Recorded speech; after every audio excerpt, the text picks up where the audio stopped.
Mwongeye kwirirwa mwese mukurikirana The Trending 250 yaca n'umukunda cyane ibagezaho ibyiza byinshi bitandukanye haba muri sport, imyidagaduro, politike ndetse n'amakuru atandukanye abaho hano iwacu mu Rwanda ndetse n'ibwota Masimbi. Twongeye gusuhuza abaherereye inaha mu Rwanda i Kigali ndetse no mu zindi ntara zose zitandukanye. Ntitwakibagirwa gusuhuza inshuti zidukurikirana ziri ibwota Masimbi muri diaspora. Aka kanya rero ni kakanya keza tubagezaho ibintu bitanu twatondetse kandi twabashakiye, twakoze ubucukumbuzi tukabashakira tukabarebera uko byifashe. Kuri uyu mwanya rero twifuze kubagezaho abantu n'ababyeyi n'abagore bafite ingo, bafite imiryango kandi n'abantu bakomeye mu muryango nyarwanda, dore yuko bafite benshi babakurikirana kandi babakundira imirimo bakora, ariko ubutumwa bwabo nibwo bw'ingenzi cyane, nibwo butuma abantu babakurikira. Gusa uko babayeho mbere yuko bamera uko tubazi ubu ngubu nibyo bitangaje cyane, nibyo tugiye kubaganirizaho. Ni abagore batanu bari mu murimo w'ubuvugabutumwa mu nsengero nyinshi zitandukanye hano mu Rwanda. Benshi nicyo ngicyo tubakundira, ariko bimwe mu buzima babayeho ntago tubuzi. Ni abagore batanu bahoze, bamwe ari indaya, abandi bahora mu club, mu tubyiniro nk'abandi basanzwe bose, ariko nyuma yabo baza kuba abakozi b'Imana cyangwa se baza kuvamo abavugabutumwa bakomeye cyane. Abo ni bande? Kuri uno mwanya rero tugiye gutangirana n'umwanya wa mbere. Turabasanga umuntu bita Pasteur Julienne Kabirigi Kambanda, akaba ari umugore uzwi cyane mu murimo w'ubuvugabutumwa, dore yuko ubu ngubu akorera umurimo w'ubuvugabutumwa mu rusengero rwitwa Jubilee Revival Center, ikaba rifite icyicaro hano i Remera. Yashakanye n'umugabo witwa Pasteur Kambanda Stanley. Uyu mugore rero mbere yuko atangira uyu mwuga w'ubupasteur cyangwa se umurimo w'ubuvugabutumwa, yahoze ari umukobwa nk'abandi bose, ngo ajya mu tubyiniro bisanzwe nk'abandi, agataha mu majoro akibera mu tubyiniro akamara igihe kinini ari kuryoshya nk'uko abandi bakobwa babigira. Yaje no kuvuga yuko yigeze kugira amahirwe yo gukorana na nyakwigendera igihangange gikomeye cyane muri muzika Brenda Fassie, akaba yaramufashije ku rubyiniro ubwo yamufashaga kubyina ubwo yazaga hano i Kigali. Ese byaba byaragenze gute kugira ngo Pasteur Julienne Kabirigi Kambanda aze kwisanga yarakijijwe cyangwa se yarabaye umuvugabutumwa nk'uko nawe abivuga?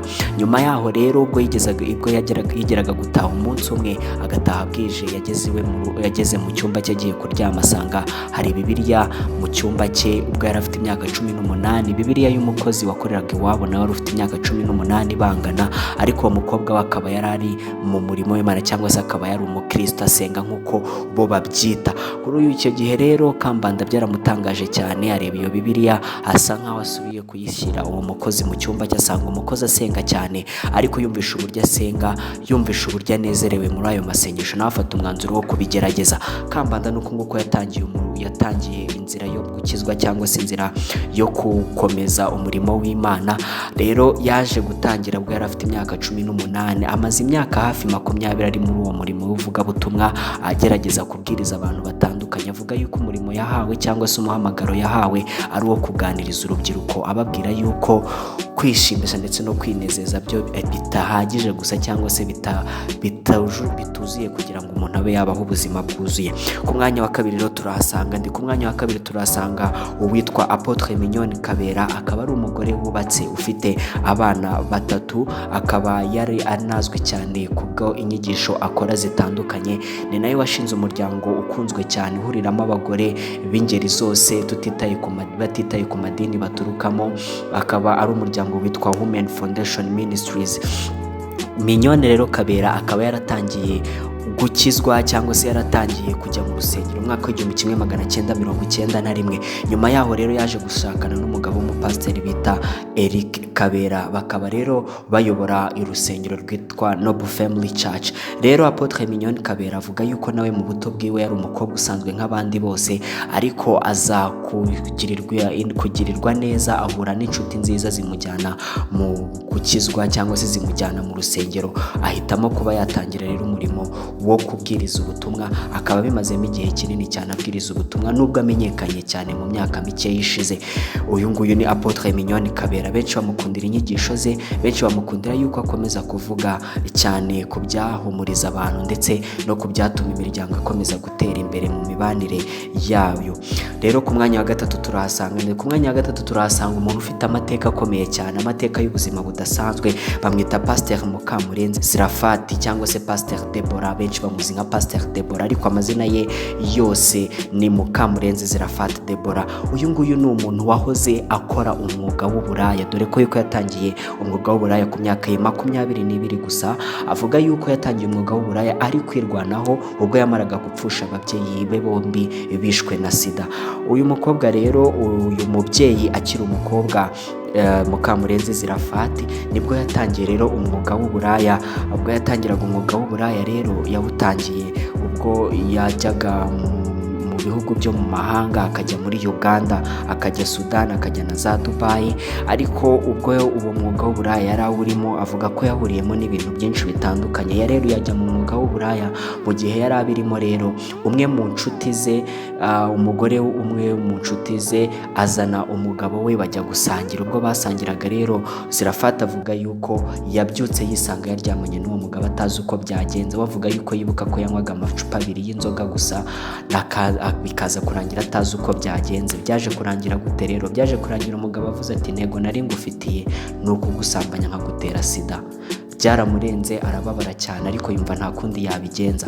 Nyuma yaho rero yaje guhura n'undi mugabo wari ukomeye cyane mu bihugu yari arimo aho ngaho muri Uganda, Sudan ndetse na Dubai. Nubwo atigeze amuvuga ngo nuwo mu kihe gihugu, uwo mugabo ngo yari umuministre, ngo yamusinyishije kontra yuko bazajya baryamana we wenyine ariko ntibigere bakoresha agakingirizo. Amwemerera ari yuko yarwaye sida. Uwo mugabo yemerera Sirafati ko yanduye sida. Sirafati rero kuko nubundi yumvaga nta cyaramira, kuko nawe yakekaga ko yandujwe sida na wa mugabo w'inshuti ye, yaje kwemera, amwemerera yuko bajya baryamana. Ngo yamuhaga amadolari 1000 ku munsi.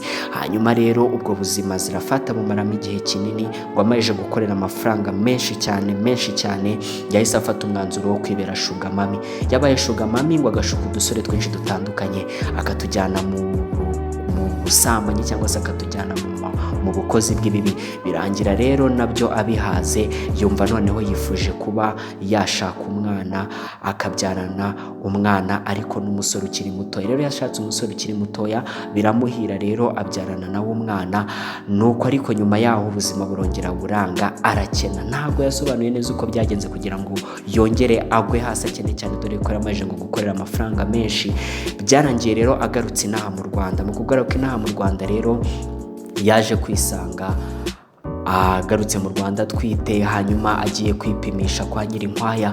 Mbere yuko bamufata ibindi bizamini nk'umubyeyi utwite, bamanza kumufata ikizami cya sida, basanga nta sida arwaye. Nicyo kintu cya mbere cyamutangaje. Ariko kubera yuko atari yagatangiye kujya mu by'Imana, yaje kuvuga yuko yumvisha ari ibintu bimushimishije, kabaye nk'akantu gato kamushimishije mu buzima bwe. Ntabwo yabihaye umwanya munini cyane, yumvishe nta birenze wa mugani w'imvugo z'abiki gihe. Nyuma yaho rero yaje guhura n'inshuti ye imubwira neza, inshuti bahoze basangira amayoga, inshuti bahoze bajyana mu burara, imubwira ibyo gukizwa, imubwira ibyo gukizwa akajya mu murimo w'Imana. Rero byaje kurangira akijijwe koko, atangira gusenga, yegera urusengero. Ubwo rero nibwo yakomeje kuzamuka mu ntera. Ubu ngubu akaba ari umuyobozi w'itorero ryitwa Umusozi w'Uwiteka. Pasiteri Sirafati avuga yuko yagize ubuzima bukomeye cyane, bwamutumye ajya muri ibyo bikorwa by'uburaya bikomeye cyane, ariko avuga yuko kuri ubu ngubu yagiriwe neza. Rero umwanzuro yafashe ni ukubwiriza cyane abana b'abakobwa, ababwira yuko gucuruza umubiri wabo ntacyo byabagezaho, ahubwo bishingikirize ku Mana, niho bazakora byose bakeneye.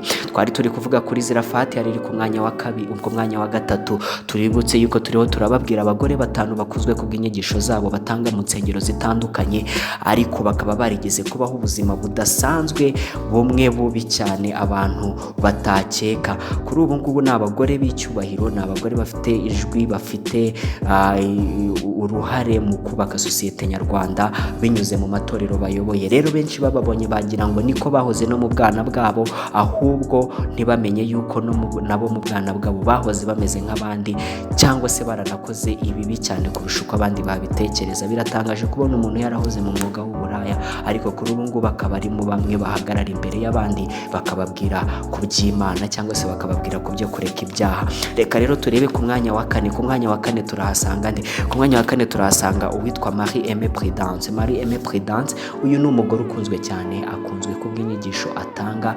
Benshi bamukundira yuko akunda kubwiriza atuje, kandi ikindi kimuranga nuko akunda kubwiriza ibintu bigaruramo abandi intege, dore yuko nawe mu buzima bwe ariko byamugendekeye, ngo yarakennye cyane kandi yarigeze gukira bihambaye, arakena bimwe byo hasi kugeza naho yatinyaga kujya mu rusengero ngo ajye mu bandi, ariko ngo ahera hasi arongera ariyubaka. Kuri ubu ngubu nawe ari mu bantu bashima Imana, bafite amafaranga ahagije. Uyu mupasiteri rero Marie-Aimée Prudence akaba rero ari umugore ubu ngubu witeje imbere kandi ukunda kubwira n'abandi ibibwirizwa, cyangwa se kubaha ubutumwa bubumvisha yuko ibyiza biri imbere kandi bihari nibakomeza kwizera Imana.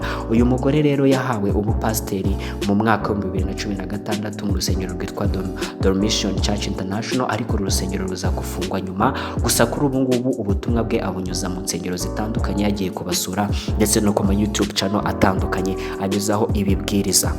Ku mwanya wa gatanu rero turahasanga nde? Ku mwanya wa gatanu turahasanga umugore nyuma yaho agize uburwayi bukomeye cyane kandi aje kurokoka jenoside yakorewe abatutsi mu mwaka w'1994, yaje kwemerera Imana, yemera kuyikorera, yemera kuba umwe mu bakozi b'Imana babwira abandi kugira neza ko Uwiteka nk'uko we abivuga. Amaze imyaka hafi 18 mu murimo wo kuvuga ubutumwa, ariko akaba yarahawe titre ya Apostle mu myaka 7 ishize. Uyu nguyu rero nta wundi n'uwo bita Apostle Brigitte, ni umugore wubatse ufite abana 3, akaba afite n'umugabo we. Avuga yuko iyo ataza kugira uburwayi atari buzabone uko atangira uyu murimo w'Imana, dore yuko mbere atasengaga, atabaga mu byo gusenga cyane, ahubwo yaje kwemezwa n'Imana yuko yatangira gukora umurimo wayo ubwo yazaga kugira uburwayi bukomeye, hanyuma yemerera Imana gutangira umurimo wayo, atangira kubwiriza.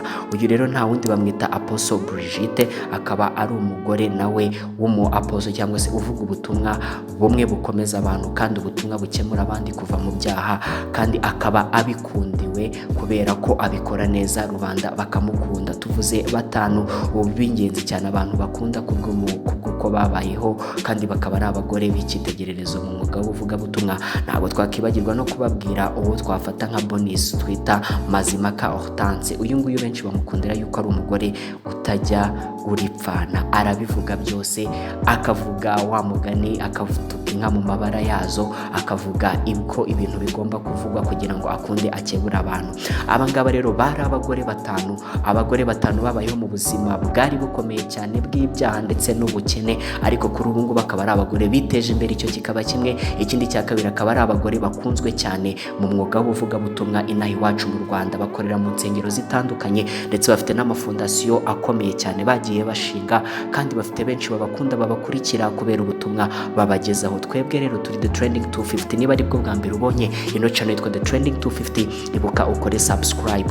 Niba rero ukomeza gukurikirana video zacu, sharinga uhereye kuri iyi ngiyi uyigeze ku nshuti n'abavandimwe, nabo bamenye ibyiza biri kuri channel yacu. Twebwe rero turi The Trending 250. Nge Ndikiza Christian, murakoze cyane. Turakomeza tubategurire byinshi byiza mukunda. Twebwe turi abanyu, namwe muri abacu. Thank you so much.